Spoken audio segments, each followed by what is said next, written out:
Existe uma pergunta que atravessa a história humana como uma ferida aberta. Quando surgiu o primeiro desejo maligno de Satanás? O incômodo não está apenas na resposta, está na direção que ela aponta.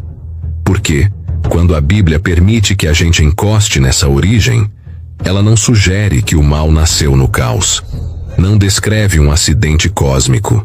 Não insinua uma força externa invadindo a criação, como se o universo tivesse sido pego de surpresa. A Bíblia empurra a mente para um lugar muito mais inquietante. O mal nasceu dentro da perfeição, dentro de algo que funcionava exatamente como deveria funcionar. Um ser criado sem defeito, sem falha aparente, sem rachadura visível. Em algum instante, fez uma curva por dentro. E essa curva mudou o destino do invisível. E depois, do visível. Mas quando exatamente isso aconteceu? Em que segundo preciso, a vontade se distorceu? Nós estamos acostumados a tratar o mal como ambiente, circunstância, pressão, trauma, influência. O que fizeram comigo? Só que essa história antiga desafia essa lógica inteira. Ela expõe uma regra que ninguém gosta de admitir. O problema não começa fora, começa dentro, no coração. E é aí que ela fica perigosa. Porque se o primeiro desejo maligno surgiu dentro de um ser perfeito, então não existe lugar blindado. Nenhuma posição garante imunidade. Nenhuma proximidade com a luz funciona como vacina automática. A corrupção pode nascer onde tudo parece estar bem. Pode aparecer justamente onde a luz brilha mais forte. Você já sentiu isso em escala humana? Aquele instante minúsculo em que um pensamento cruza a linha, quando deixa de ser uma possibilidade vaga e vira intenção real. Existe um momento exato em que a mente decide, mesmo que ninguém perceba. Por fora, nada aconteceu. Por dentro, tudo já começou. Agora amplia isso para o reino invisível. Houve um instante assim, só que não dentro de um homem comum, e sim dentro de uma criatura elevada, próxima do sagrado, cercada por glória. E o mais perturbador é que não foi uma tentação externa abrindo caminho à força. Não foi sedução vinda de fora. Foi escolha pura. Vontade nascendo de dentro e encontrando seu próprio caminho. O que a Bíblia preserva dessa história não é um relato completo. Não é uma narrativa com datas, nomes, horários. É como se tivéssemos apenas flashes, fragmentos que vazam através dos textos, como se a verdade do invisível aparecesse nas frestas do mundo visível. E é aí que a investigação fica séria. Porque existe uma frase curta, enterrada em Ezequiel, que funciona como marca de ruptura. Não é poesia, é sentença. Uma linha pequena com peso de colapso. Perfeito eras nos teus caminhos, desde o dia em que foste criado, até que se achou iniquidade em ti. Repare no detalhe que muda tudo. Até. Essa palavra é uma fronteira. Ela divide o universo em duas metades.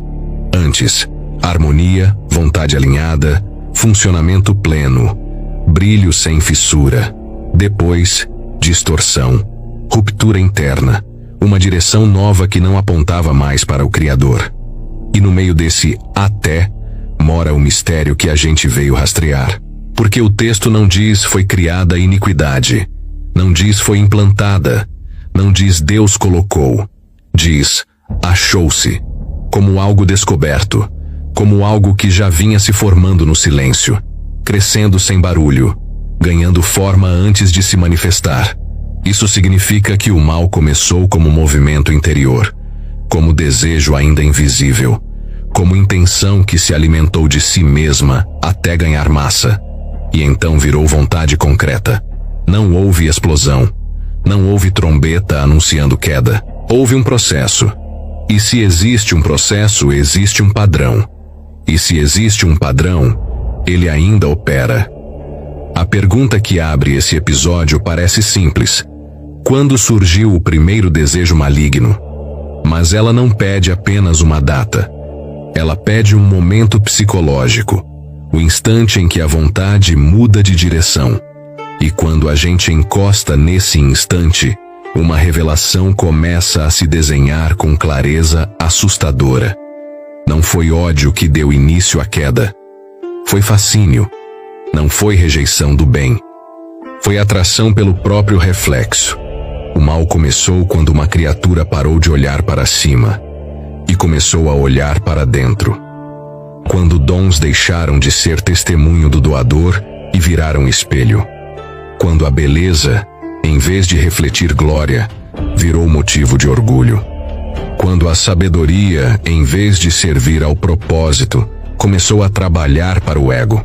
E se isso aconteceu com alguém tão alto, tão perto, tão exposto ao sagrado, então a pergunta seguinte é inevitável. Quem era esse ser antes do colapso? Porque antes de rastrear a queda, precisamos entender de onde ele caiu. Antes de rastrear quando a queda aconteceu, existe um erro que precisa ser corrigido. Um erro tão comum que, se ele permanecer em pé, toda a investigação nasce morta. Muita gente trata Satanás como se fosse um antideus, como se existissem dois poderes equivalentes, duas forças eternas, duas vontades competindo pelo controle do universo. Mas a Bíblia não começa por aí. A Bíblia não apresenta dois deuses. Ela apresenta um Criador absoluto e uma criatura com liberdade real. Essa diferença não é uma questão de quem é mais forte. É uma diferença de natureza.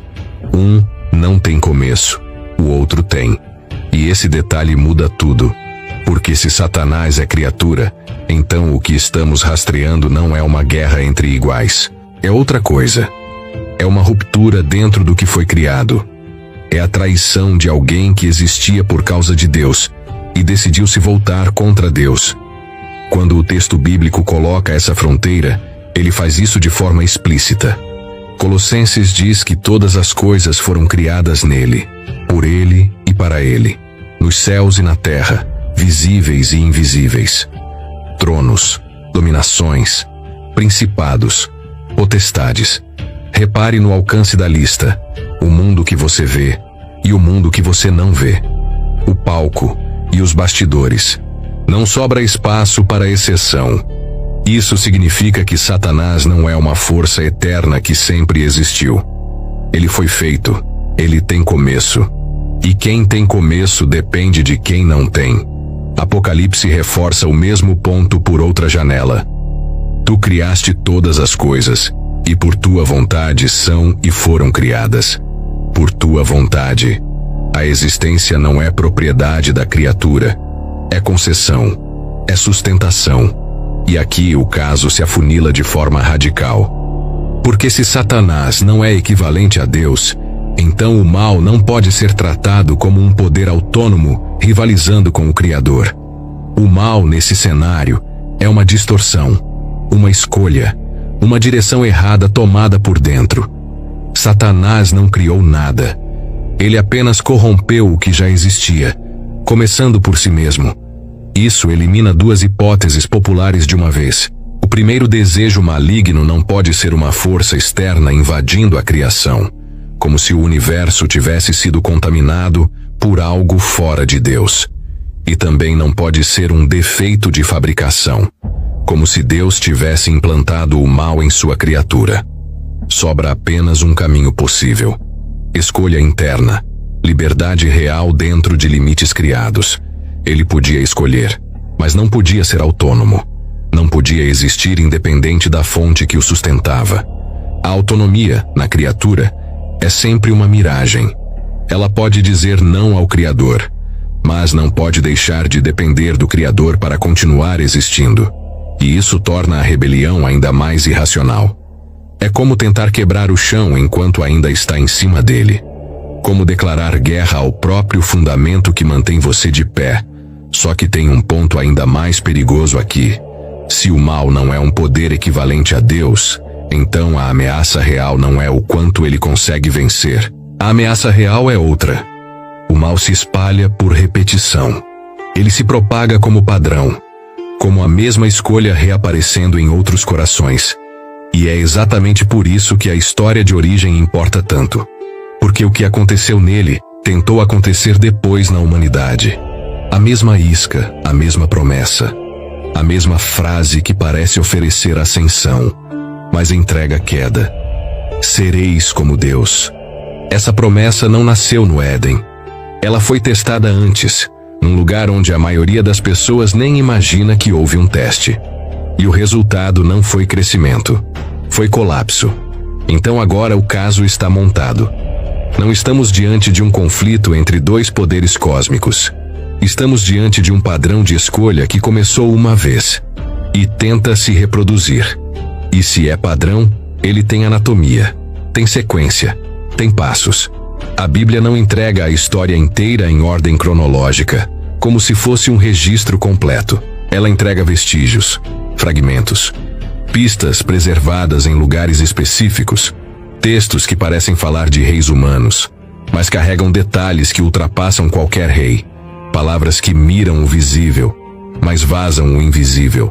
É lá que a investigação precisa entrar agora, porque se quisermos saber quando a vontade se distorceu, primeiro precisamos encontrar onde a Bíblia deixou os rastros dessa distorção, e eles estão guardados, não em um único lugar, mas em dois arquivos, que quando colocados lado a lado, começam a revelar a silhueta do que realmente aconteceu. Isaías 14 e Ezequiel 28. Dois textos que, na superfície, parecem falar apenas de reis humanos. Isaías aponta para o rei da Babilônia. Ezequiel fala ao príncipe de Tiro. Só que, enquanto os profetas descrevem esses governantes, a linguagem começa a escapar do alvo visível. A descrição ultrapassa a moldura política. De repente, aparecem detalhes que não cabem em nenhum homem comum. Características que, se levadas a sério, parecem apontar para outra realidade. Isaías descreve uma queda dos céus. Ezequiel fala de um querubim ungido que andava no Éden de Deus. O rei da Babilônia nunca esteve nos céus. O príncipe de Tiro nunca foi querubim. Então o que está acontecendo aqui? Os profetas às vezes miram o rei e acertam o poder por trás do trono. O alvo imediato é terreno, mas a luz atravessa a camada visível e revela a sombra que opera por trás. Como se a história humana fosse apenas a superfície e abaixo dela houvesse engrenagens invisíveis. Ezequiel 28 começa direto no príncipe de Tiro, um homem inflado, convencido, se tratando como divino. Mas então algo muda.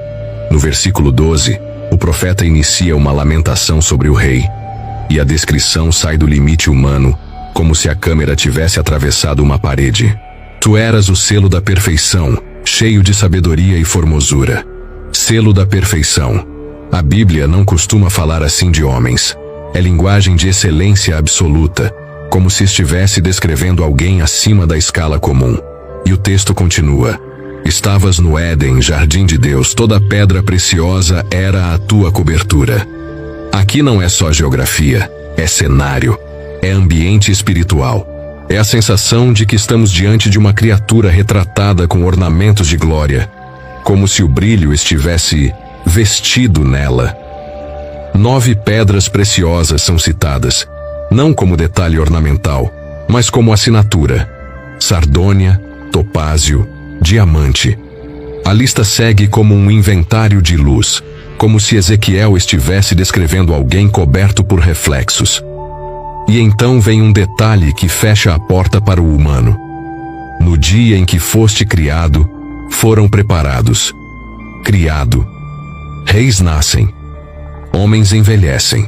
Governantes são levantados e derrubados. Mas criado é vocabulário de outra categoria.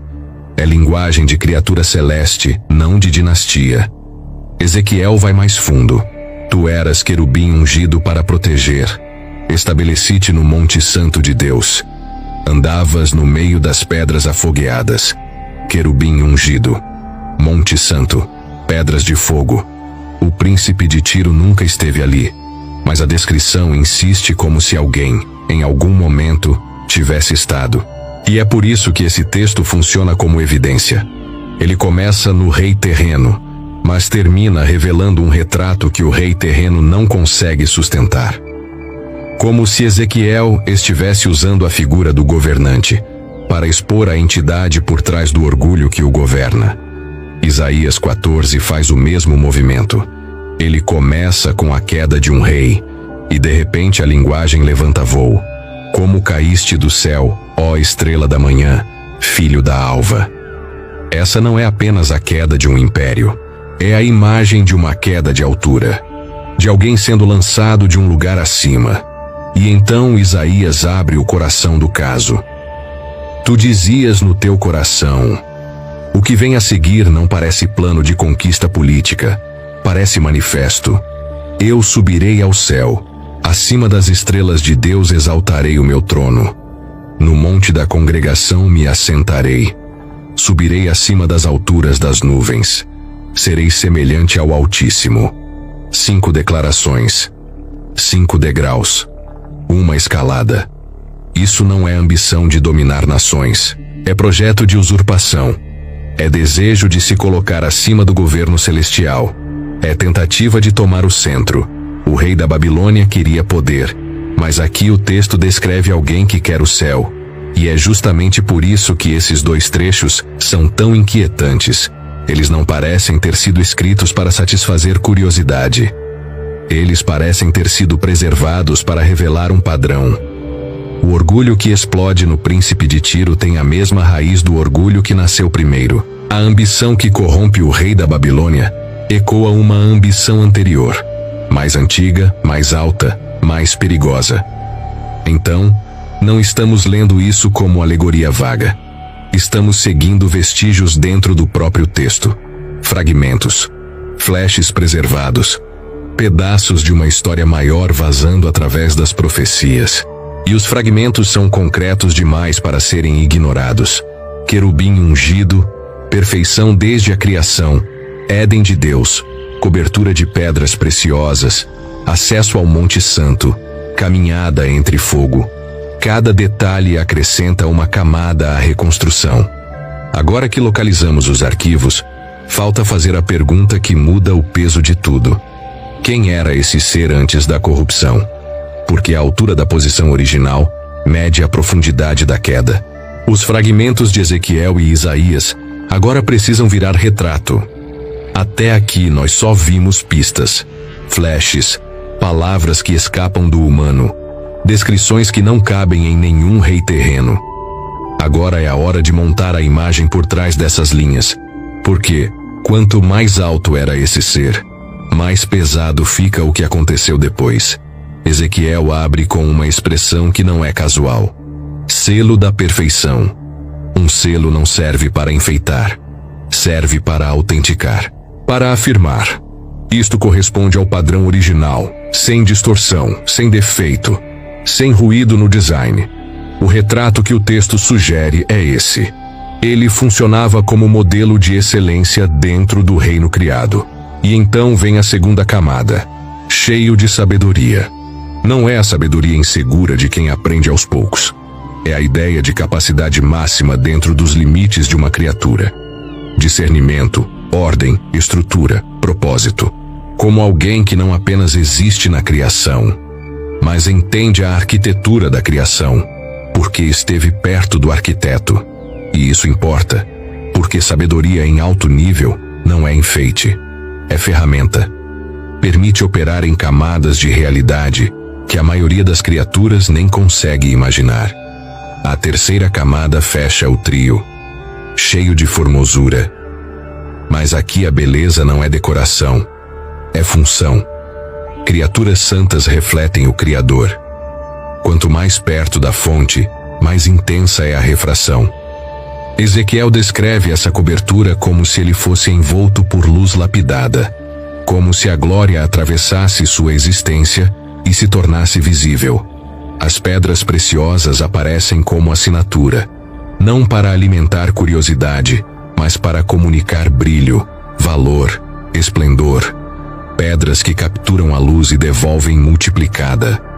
O retrato é de alguém desenhado para ser transparência, um condutor perfeito entre o sagrado e o restante da criação. Então o texto dá um passo além e define a função. Querubim ungido para proteger. Querubins não aparecem em qualquer lugar na Escritura. Eles sempre orbitam a presença manifesta de Deus. Quando o caminho para a árvore da vida é fechado, são querubins que guardam a fronteira. Quando a arca da aliança é descrita, querubins cobrem o lugar onde a glória desce. Em Ezequiel, querubins aparecem ao redor do trono, como parte do cenário da majestade. Eles não são adorno do céu. Eles são limite, fronteira viva entre o santo e o comum. Mas aqui há um detalhe que pesa. Ele não era apenas querubim, era ungido. Ungir significa separar com autoridade. Consagrar para uma função que exige responsabilidade. Reis eram ungidos. Sacerdotes eram ungidos. Profetas eram ungidos. E, ao que o texto indica, esse ser foi colocado numa posição onde proximidade máxima e responsabilidade máxima se encontram. Ezequiel diz mais: estabeleci-te no Monte Santo de Deus. O Monte Santo é linguagem de centro, lugar de habitação. Um ponto alto da realidade espiritual, onde o governo de Deus é descrito como presença, conselho, administração. Isaías chama de Monte da Congregação, como se fosse o local onde decisões são testemunhadas diante do Altíssimo. O que isso sugere é simples e assustador. Ele tinha acesso, e não acesso distante, acesso próximo, e andavas no meio das pedras afogueadas. Fogo, na Bíblia, não é só destruição. Muitas vezes, é presença, santidade. O fogo que não consome, mas revela. Moisés vê isso na sarça. Ezequiel vê isso ao redor do trono. É o tipo de ambiente onde a santidade não é conceito, é atmosfera. E o texto diz que ele andava ali, circulava ali, como alguém para quem a glória não era teoria, mas cotidiano. Então Ezequiel fecha o retrato com uma frase que deveria tornar a queda impossível, e é por isso que ela nos prende. Perfeito eras nos teus caminhos, desde o dia em que foste criado. Perfeito aqui não significa robótico. Significa harmonia, vontade alinhada ao propósito original. Função executada sem fricção. Nada torcido entre intenção e ação. Ele era o que foi criado para ser, e fazia o que foi criado para fazer. Agora a tensão se monta sozinha. Quanto maior a elevação, mais devastadora a queda. Quando alguém distante se corrompe, o dano é local. Quando alguém no topo se corrompe, o impacto atravessa camadas inteiras do invisível. E esse é o choque. Não estamos falando de um marginal. Estamos falando de um ser descrito como príncipe, guardião, consagrado, próximo. Quanto mais perto do centro, mais tentador é querer o centro. E é aqui que a pergunta volta, mais afiada do que antes. Se esse retrato é real, se ele estava tão alto, tão perto, tão pleno, então onde exatamente a harmonia quebrou? Porque antes da queda acontecer por fora, algo aconteceu por dentro. Entre tudo o que Ezequiel escreveu sobre a queda, existe uma frase que carrega o peso do mistério inteiro. Não é longa, não é elaborada, mas funciona como linha de fratura entre dois mundos. Perfeito eras nos teus caminhos, desde o dia em que foste criado. Até aqui, tudo é estabilidade, harmonia, funcionamento pleno. Até que se achou iniquidade em ti. Essa palavra divide a história em dois tempos. Achou, não diz criou, não diz implantou, não diz enviou de fora. Achou. Como quando algo é descoberto. Como quando se encontra algo que já vinha se formando no silêncio. Algo que não surgiu naquele instante. Apenas se tornou visível naquele instante. Essa palavra muda completamente a investigação. Porque se a iniquidade foi achada, então ela não veio de fora. Não foi fabricada por Deus. Não foi injetada por uma força externa. Ela surgiu por dentro. Isso significa que o primeiro desejo maligno não nasceu como explosão. Nasceu como processo. Como movimento interno. Invisível. Silencioso.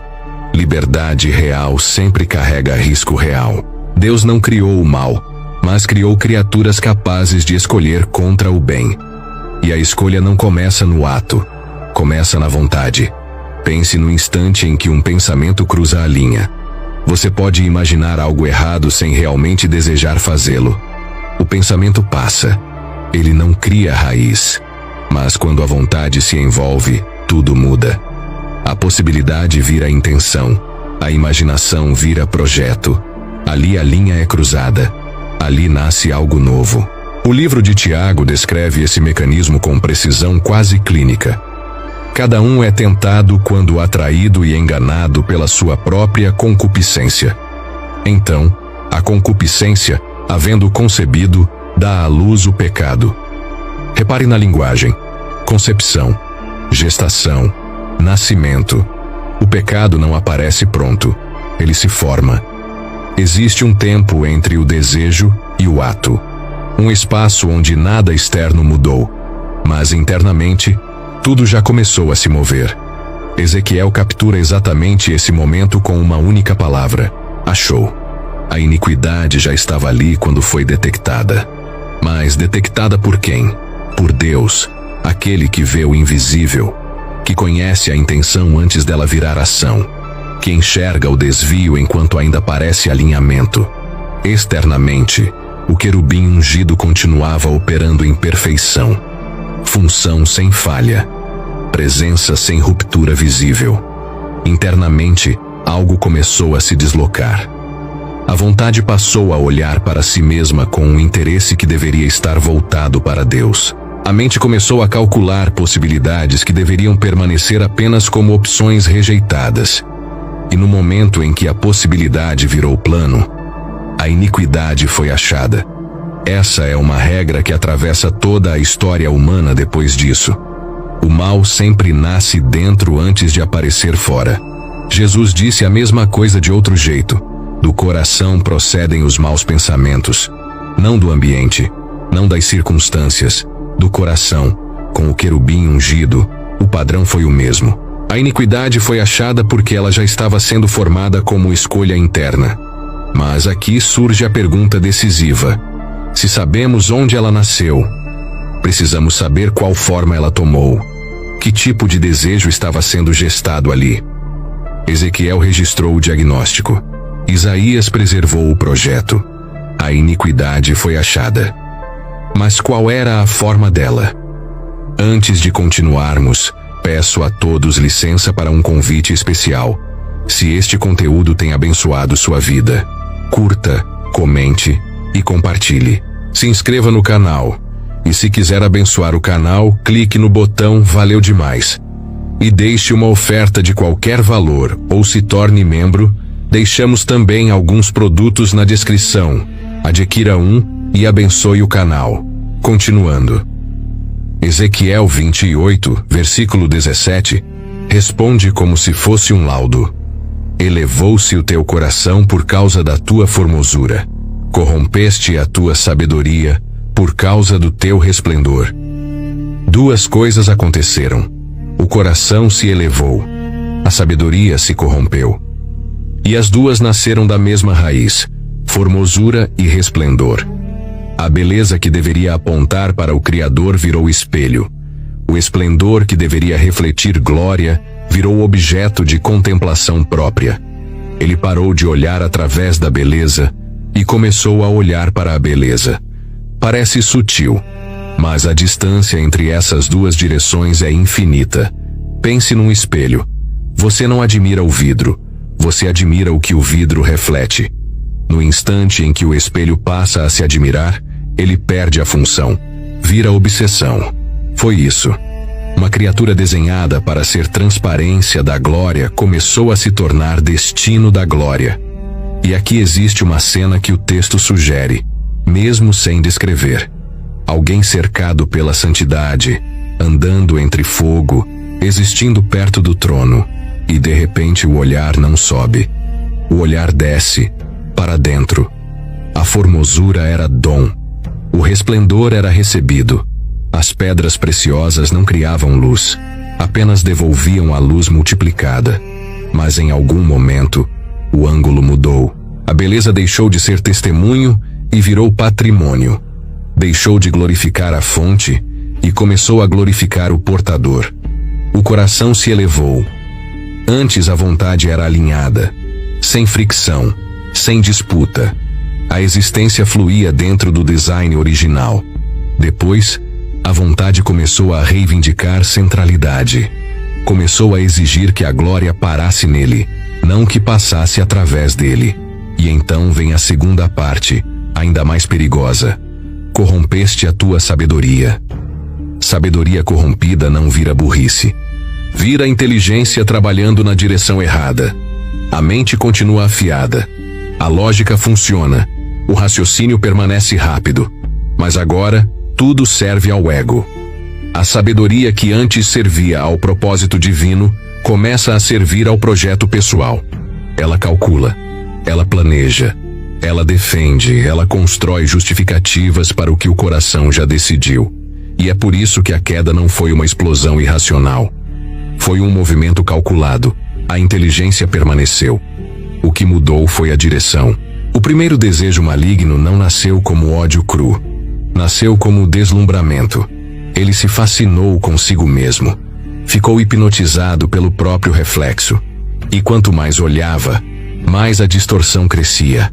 A beleza que refletia Deus virou beleza que exigia reconhecimento.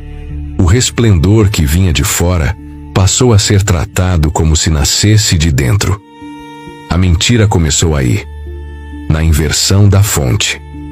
Ele começou a acreditar que a glória era dele, que o esplendor era dele, que tudo aquilo era mérito próprio, não dom recebido.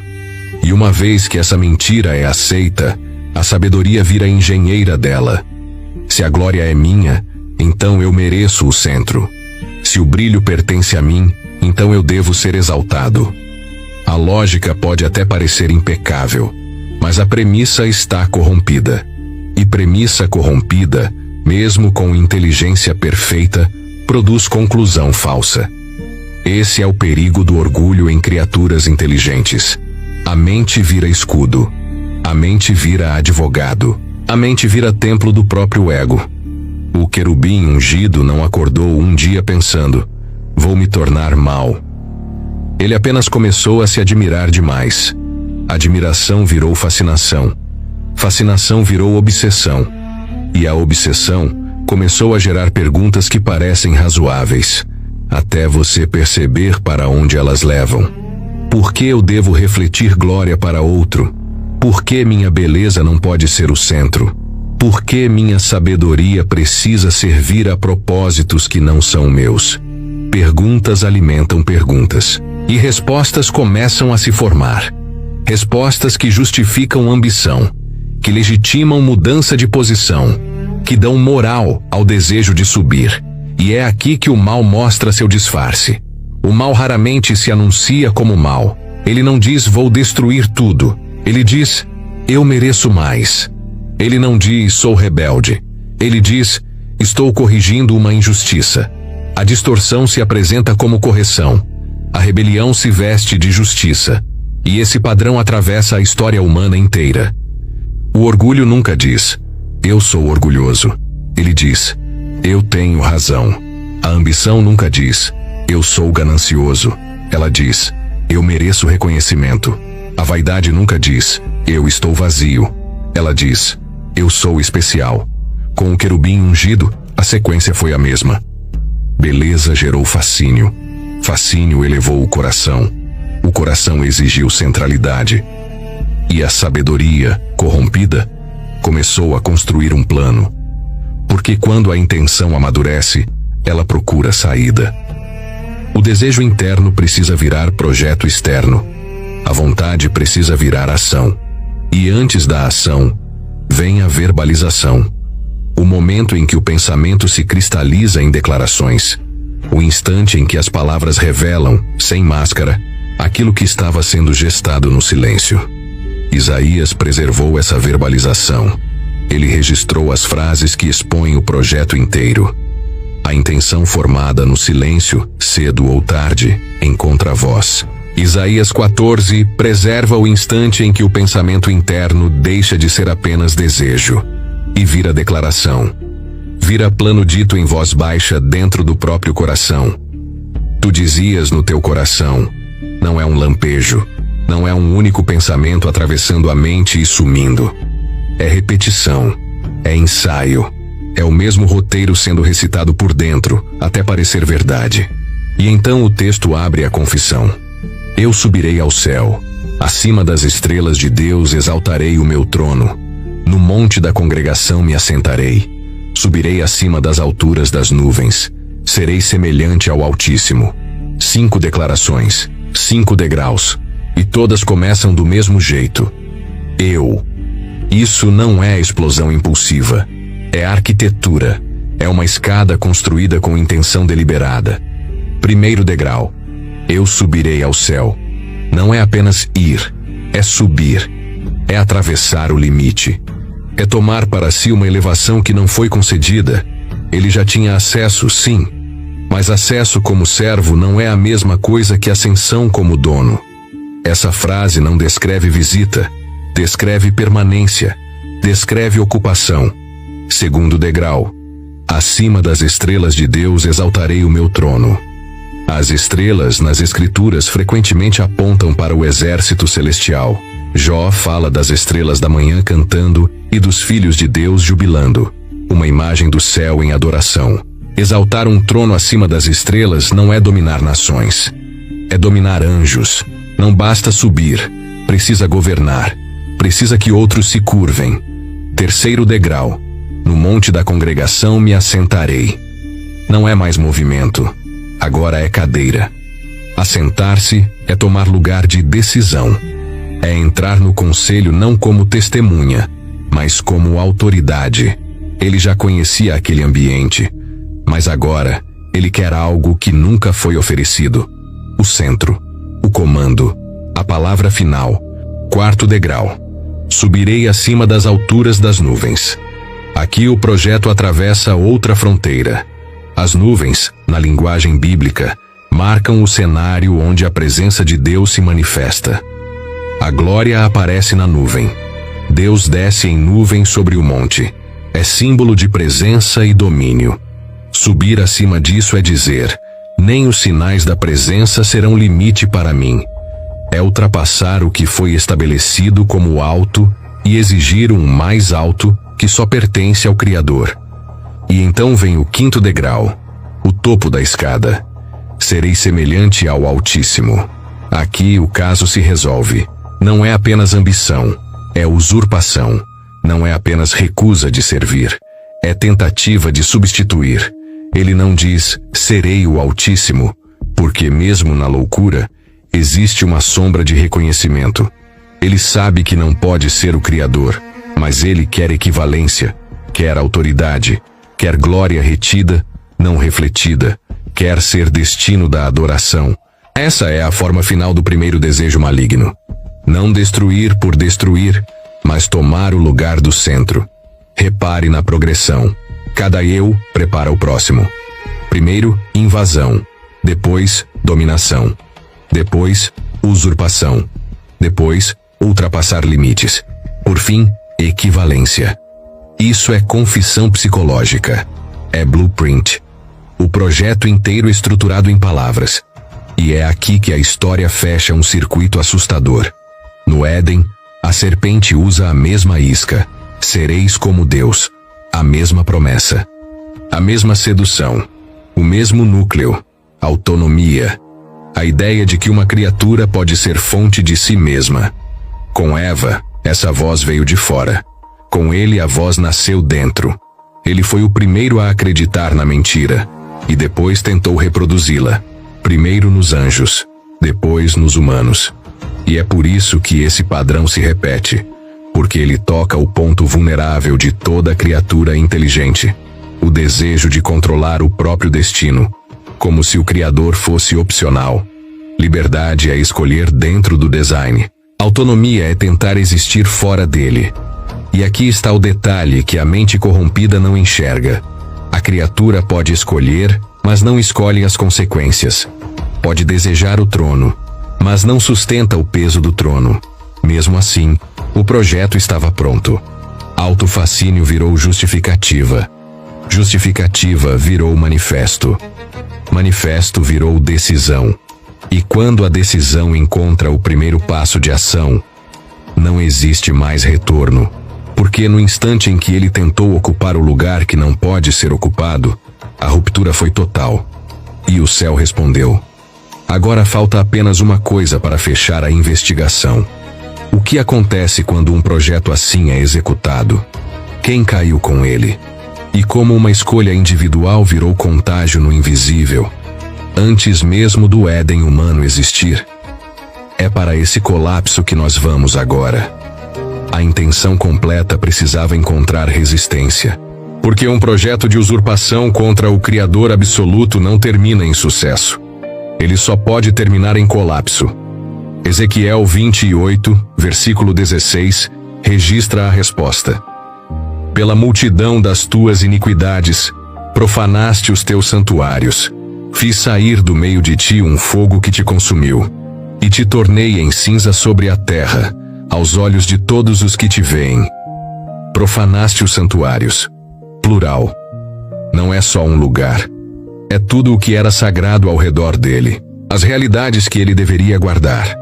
A função de cobertura virou instrumento de corrupção.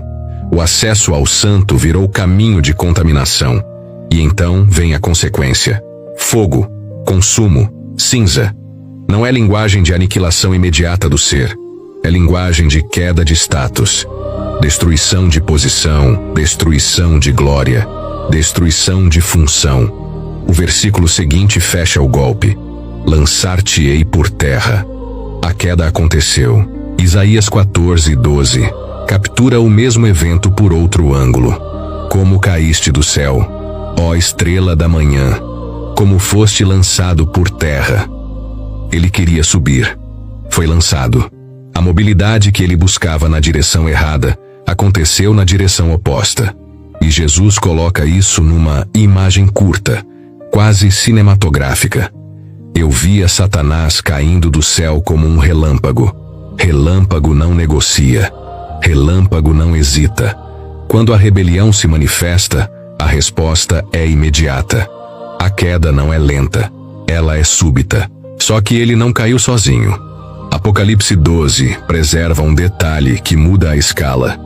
A sua cauda arrastava a terça parte das estrelas do céu. 1/3. O projeto encontrou aderência. A mesma mentira que nasceu nele encontrou espaço em outros. A intenção individual virou movimento coletivo. Com ele foram lançados os seus anjos. A escolha virou contágio. E aqui surge um padrão que a Bíblia confirma por vários caminhos. Houve anjos que pecaram. Houve seres que abandonaram sua posição. Houve queda plural, não singular. Alguns estão reservados em trevas aguardando juízo. Isso significa que a primeira distorção não ficou confinada a um único coração. Ela se espalhou. E quando algo assim se espalha no invisível, a pergunta inevitável é: quando isso aconteceu? A Escritura não dá uma data, mas ela dá limites. Ela afirma que esse ser foi criado perfeito. Então a queda aconteceu depois da criação dele. E ela mostra que quando a humanidade aparece no jardim, a serpente já está ali, consciente, ativa, estratégica. Ou seja, a queda aconteceu antes de Gênesis 3. Esse é o ponto seguro. Há uma janela, mesmo que o tamanho dela não seja revelado. Um intervalo entre perfeição e corrupção, entre criação e tentação humana. Um período que não cabe no nosso relógio, mas cabe na narrativa bíblica. Antes de Adão cair, alguém já tinha caído. E é aí que a história fecha como um espelho. Porque o que aconteceu no céu se repetiu na terra.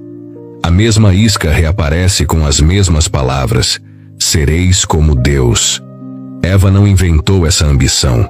Ela foi abordada pela mesma lógica que já tinha corrompido o sedutor. A promessa de autonomia. A ilusão de que uma criatura pode ser fonte de si mesma. E como no céu, funcionou. A promessa encontrou ouvido. A escolha foi feita. A queda se repetiu. Então o primeiro desejo maligno se revela não apenas como um evento antigo, mas como um padrão reproduzível. Um caminho que se repete sempre pela mesma rota.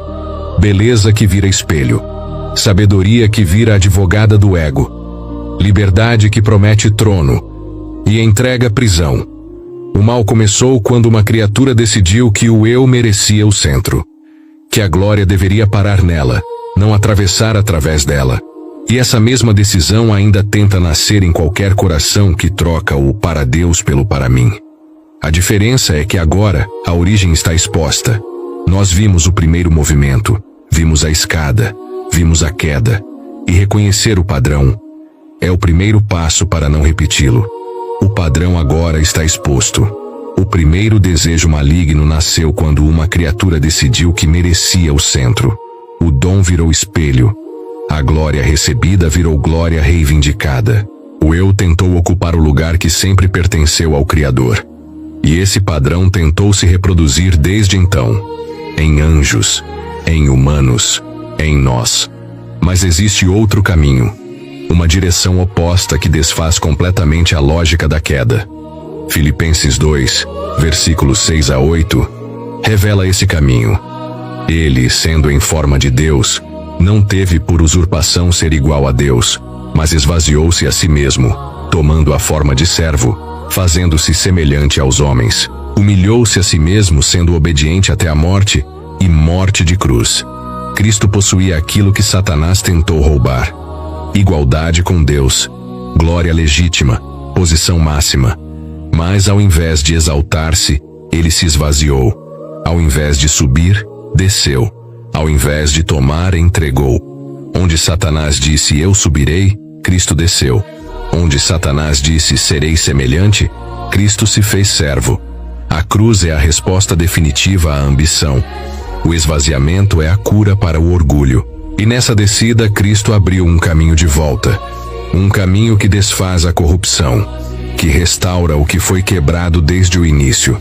Porque o problema nunca foi a beleza, foi o espelho. Nunca foi a sabedoria, foi a direção dela. Cristo ensina a receber dons sem se tornar centro, a carregar glória sem retê-la, a ser cheio sem se perder em si mesmo. Ele revela que criatura plena não é criatura autônoma, é criatura conectada à fonte.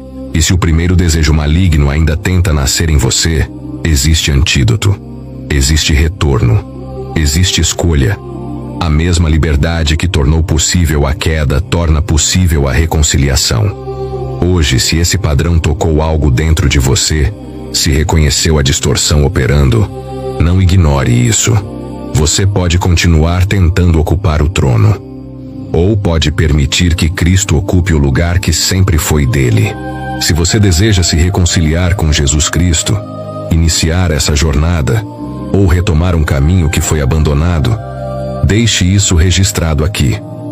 Escreva nos comentários: me aceite, Senhor Jesus, o Senhor é meu único e suficiente Salvador. E se você já pertence a Cristo, se essa verdade já transformou sua vida, escreva Amém e compartilhe essa mensagem. Porque entender a queda é importante, mas viver a redenção é essencial. Até a próxima.